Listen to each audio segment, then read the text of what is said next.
I am here to request that Irish patriots oppose the sanctions against Israel, as it will be criminalising both Irish Christians and Jews visiting the Holy Land, and is a threat against our economic and security interests.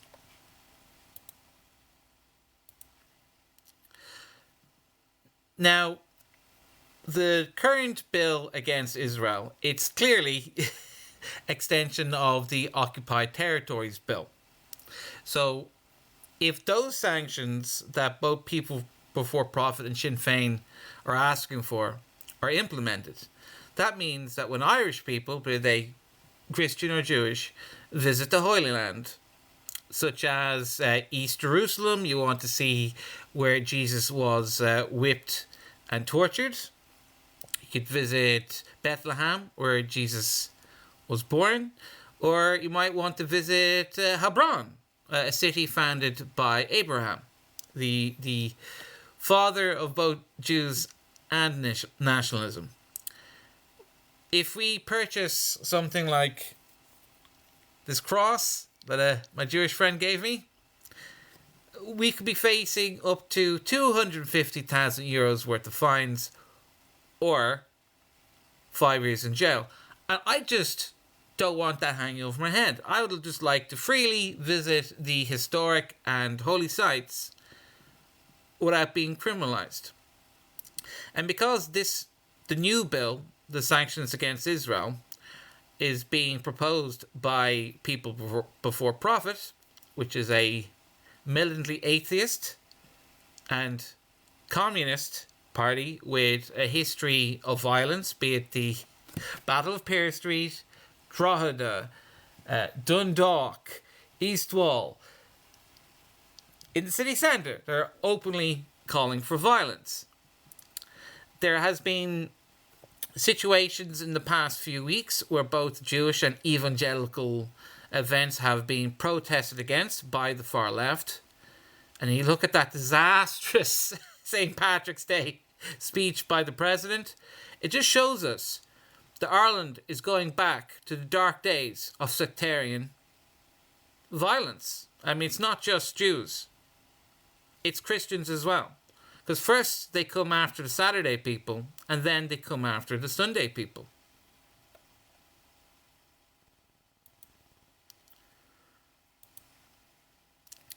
So Ireland has about 5.5 billion euros worth of trade with the Jewish nation. We export more than 2 billion and we import 3 billion euros worth of goods. Israel used to be our third largest source of potatoes, and I love potatoes, as you can see by my giant head. So sanctions in general are a threat to Irish jobs. The more sanctions we have, in this case against Israel, worth more than 5 billion euros worth, that's a direct threat against Irish tech jobs, finance jobs, and the security industry. So it's absolutely insane. A year after the war is finished, the peace process has already begun, and it's on the second stage, and it's supported by the Palestinian Authority. Still, Irish politicians would rather have war against the Jews than housing the Irish first. For example, my local TD Barry Hannigan, he was supposed to meet with me to discuss disability issues and disability services in Dublin Bay North, but instead he got on a boat, got on a flotilla, spent 2 weeks on a flotilla to Gaza, supported and funded by Hamas, a registered terrorist organization in our country, gets deported, and his whole racist campaign is being glorified in RT. And RT is constantly promoting anti-Jewish and anti-Christian propaganda that we need to put a stop to. They keep platforming people with extreme pro-terrorist views, such as Taran Taig Hickey and Kneecap. We spent €2 billion promoting kneecap.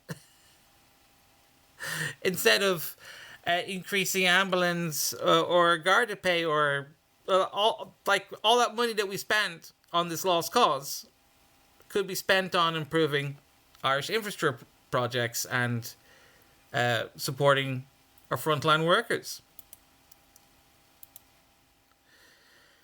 Furthermore, Ireland's skies are largely defended by the RAF. Ireland needs to have its own military. Now, I respect the fact that there are improvements going ahead in the Irish military. I've been lobbying hard for years to increase our technology. But, you know, if we had a good relationship with Israel, we would have access to better technology. Now, we are going to get a new radar, but, you know, Israel has lasers that shoot missiles out of the sky. Israel holds a record for the most missiles fired at it in 1 year. And, you know, that's comparable to Ukraine and when UK was being bombed during World War II. So, like, Israel wins every war. And it's been invaded constantly since the Holocaust and since the Arab version of the Holocaust, when 2 million Jews were displaced in the Middle East in the 50s, when Ireland used to support Israel, right? They're a good trading partner. They're a good trading partner, and they have top-notch expertise and knowledge in what we call radical Islam. And the Islamic regime in Iran, they're funding all these terror groups, Hamas, Hezbollah, Houthis. And here in Ireland, we see the Palestinian groups attacking Irish people on the street. They drive vans 3 times. They've driven a van into Shannon Airport. They've injured a Garda. But yet, Irish people don't have a platform to promote peace in the Middle East. Which gets me to my last point. I'm calling on people to support my petition to oppose the sanctions against Israel, and if the Irish cabinet use their whip to oppose these sanctions, I'm very happy to get involved in some kind of envoy to encourage the current peace process that we are in stage 2, peace process that never gets mentioned in RTE, and I will personally make it my interest to connect with Palestinian Christians to make sure their security interests are met. Because I could go on a long rant about the plight of the Palestinian Christians, but they're stuck in between a rock and a hard place at the moment.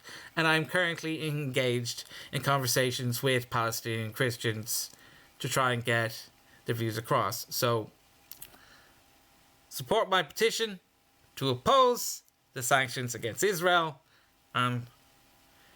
If the Irish government opposes this bill, I'm very happy to get involved in the peace process. I mean, I'll be representing the more evangelical Christian view of the world and the economic interests of the Irish working class. And of course, having an interest in protecting the Palestinian Christians, particularly the ones in Jerusalem and Bethlehem. So thank you very much. Thank you very much. For those who are following the video live, please sign the petition. That I shared it in the chat, and I'll put it in the description when this goes up on YouTube. Share this video, share the petition, and contact your local TDs and the ministers to oppose sanctions against Israel. A further point I would like to make. Last year, our Garda was stabbed. The man cried, Allahu Akbar. He didn't cry, Am Yisrael High, nor did he cry, Aaron Gabra. We have to get serious about this. Even the Garda Commissioner admits that radical Islam is a problem. We can still have peace in the Middle East while recognising the increasing terror threat to our nation. Go raibh mágad, Mafina, Aaron Gabra.